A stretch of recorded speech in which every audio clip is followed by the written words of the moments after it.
it would just have been another history of philosophy. The whole point here is that it appeals to especially young people, but to all ages actually, because it's set within the framework of a work of fiction, not since the times of Sigrid Undset, Knut Hamsun and Ibsen has a Norwegian book had a success like this. If things are going to happen in the rest of the world as they have been doing in Germany, we are simply talking about one of the biggest literary successes of our times.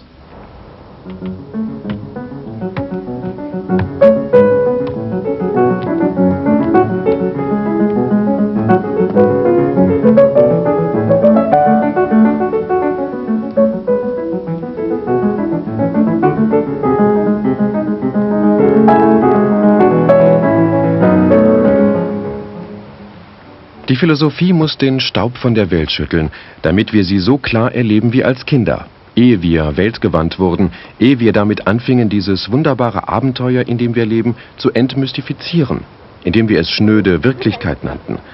Es gibt für uns alle Hoffnung. Wir sind alle aus der Sippe der Joker. Alle haben wir in uns ein kleines, verwundertes, neugieriges und quicklebendiges Kind. Und auch, wenn wir uns manchmal schrecklich trivial vorkommen, so tragen wir doch unter der Haut einen kleinen Goldklumpen. Einmal waren wir hier ganz neu. Wir werden in ein Abenteuer hineingesetzt, das sich mit jedem Kindermärchen messen kann. Aber bald haben wir uns an alles so gewöhnt, dass wir am Ende das ganze Dasein für eine Selbstverständlichkeit halten.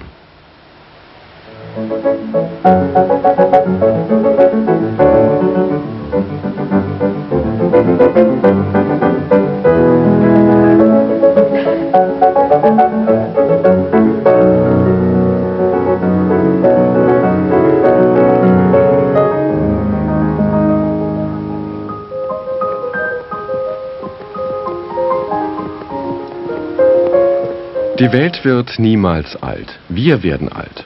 Solange neue Menschen in die Welt gesetzt werden, ist sie noch so splitterneu und sabbatfrisch wie am 7. Tag, als der Herr ruhte.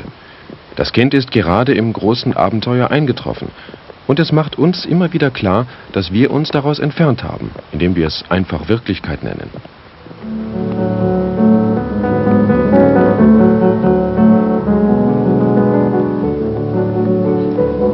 Ich halte es für zu spät, erst mit 19 oder 20 Jahren anzufangen, sich mit Philosophie zu beschäftigen.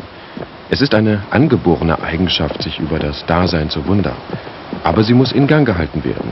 Wir lernen nicht, uns über das Dasein zu wundern, wir vergessen es vielmehr.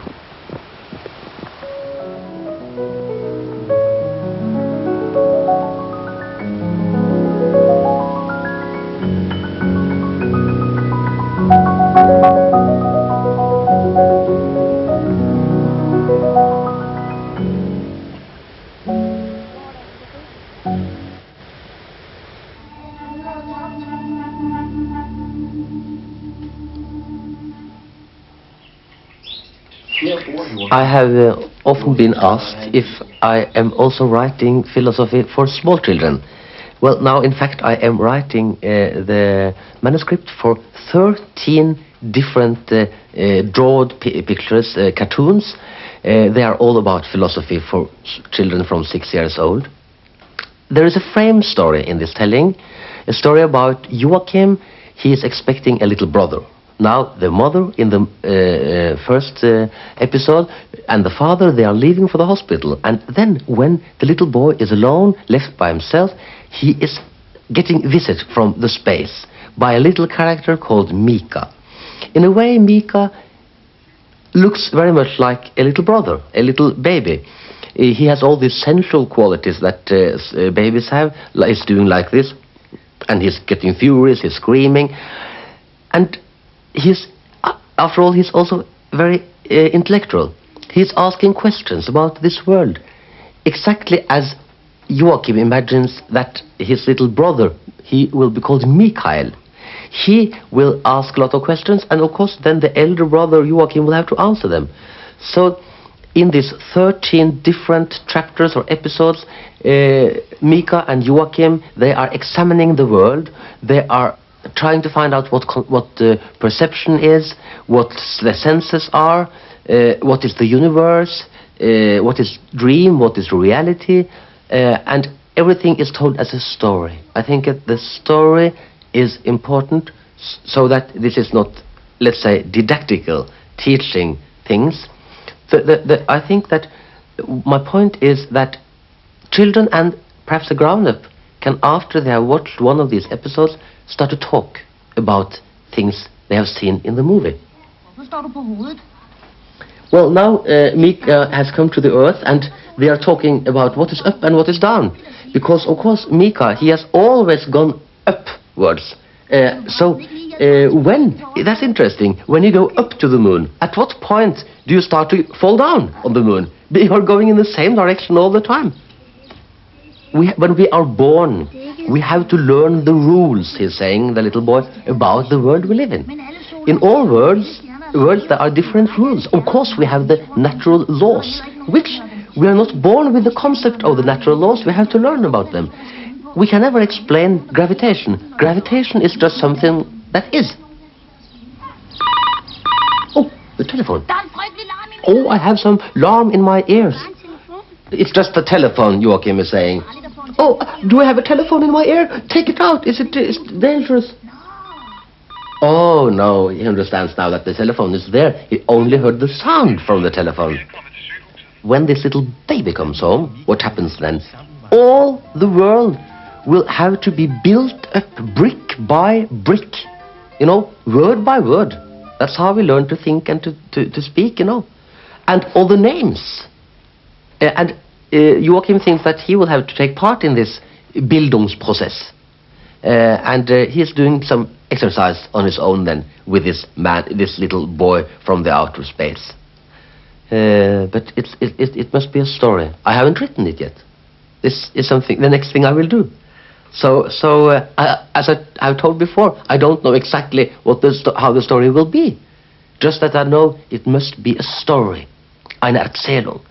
I think that it must have an epical quality as well as an impact for philosophical discussion. What is reality and what is fiction or fantasy? Anyway, every fiction or fantasy is somebody's fiction and fantasy. In this film we tell the story about a boy, and he's going into his own fiction, his own fantasy, and we get to know this boy through his fiction and fantasy. Here's the part when he's playing on the floor. Das ist die Stelle, wo er auf dem Boden spielt. Der Vater versucht zu arbeiten und verbietet seinem Sohn, mit den Legosteinen zu spielen. Er schreibt ein Drehbuch fürs Fernsehen. Eine Situation, in der ich selber oft war, wenn ich meinen Kindern gesagt habe, ihr könnt jetzt nicht spielen. Und ich spiele ja selber, indem ich ein Buch schreibe.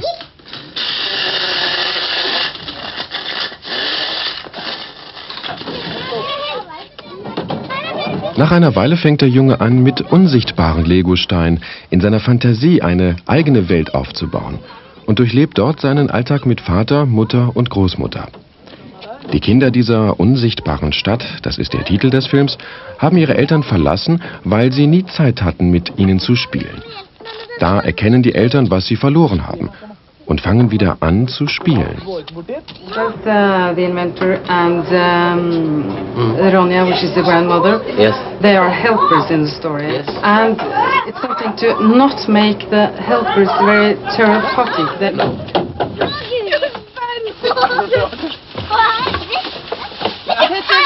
Hei. Nei, jeg skulle bare undersøke hvordan det var å være troll i eske. Ja, det gikk fint.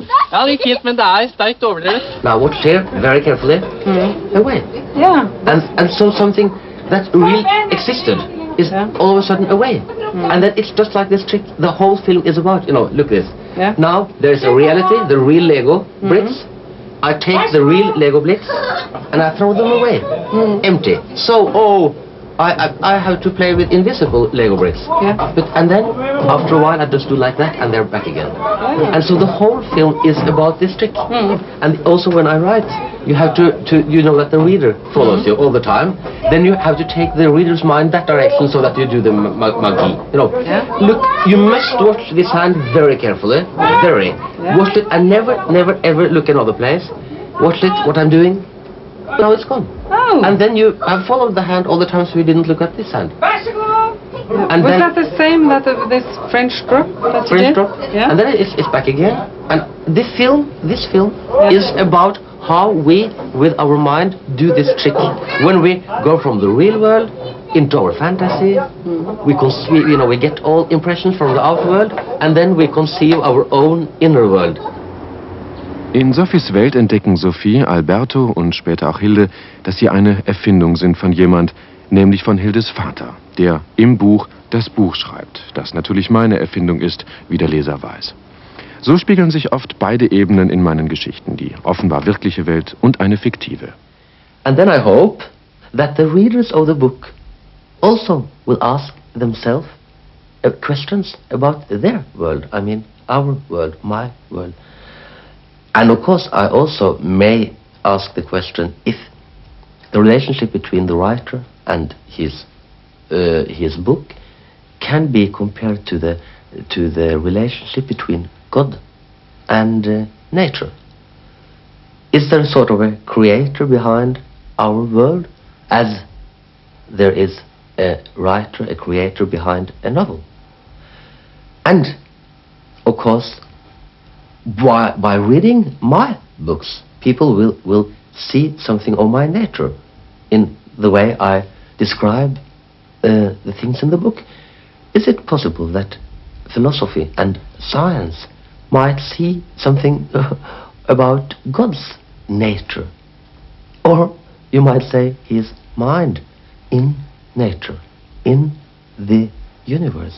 So, in the galaxies. Mich interessieren vor allem diese alten ontologischen Fragen über die Natur der Welt und die Beziehungen zwischen Geist und Materie. Darüber erfahren wir heute mehr von Naturwissenschaftlern als von Philosophen, und ich würde gerne mehr wissen von Astronomen, Physikern, Biologen und Neurophysiologen. Ich wünsche mir Bücher über die Natur und das Universum. Es gibt schon ganz hervorragende, die von komplizierten Erkenntnissen der Naturwissenschaftler so verständlich erzählen wie Sofies Welt.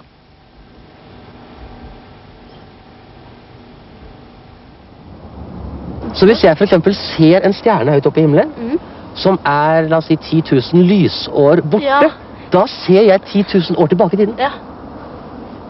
På en måte kan jeg nesten ikke si, ser du den stjernen som der oppe? Jeg kan si, ser du den stjernen som var der. Nemlig. Sånn at hvis den slukner nå, så ser vi at den slukner om 10 millioner år. Riktig. Liksom. Ikke sant? Akkurat sånn. Og hvis jeg for eksempel skulle sende noen signaler til noen som bor på en planet, la oss si 10 000 lysår borte, så måtte jeg vente i 20 000 år på å få svar. Ja. For det tar jo 10 000 år til signalen den ene veien og den andre veien. Ja. Så jeg er veldig opptatt av verdensrommet, altså. Det siste kapitlet i Sofie handler om den boken. Ja, om verdensrommet. Ja. Det er også så rart å tenke på hvor høyt det er, eller hvor volumet av det. Ja. Det kan ikke bare stoppe. Nei. Det må være noe bak det også. Ja. Det kan ikke bare være ingenting der. Ja. Men så kan det allikevel ikke bare være uendelig, for det må jo stoppe en gang. Vet du hva, Jeg blir så gal av å tenke Dette på som det. du snakker om nå, akkurat det er det i den første kapitlet i boken. Det kan du lese når du kommer hjem.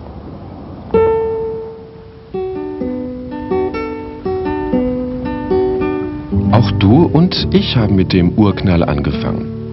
Denn alle Materie im Universum ist eine organische Einheit.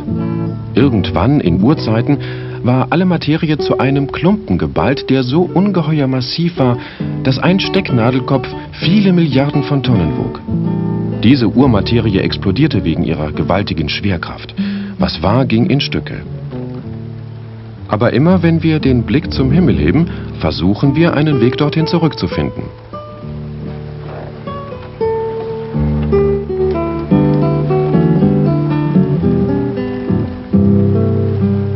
Alle Sterne und Galaxien im Weltraum bestehen aus demselben Stoff. Etwas davon hat sich hier und jetzt zusammengeballt. Eine Galaxis kann von der anderen Jahrmilliarden entfernt sein. Aber alle haben denselben Ursprung. Alle Sterne sind Planeten aus einem Geschlecht. Was ist dieser Weltstoff? Was ist vor Milliarden von Jahren explodiert? Woher kam es? Wir sind selber aus diesem Stoff. Wir sind ein Funken des großen Feuers, das vor Jahrmillionen angezündet worden ist. Aber wir wollen die Bedeutung der großen Zahlen nicht übertreiben. Es reicht, einen Stein in die Hand zu nehmen. Das Universum wäre genauso unfassbar, wenn es nur aus einem apfelsinengroßen Stein bestünde. Die Frage wäre genauso verzwickt. Woher kommt dieser Stein?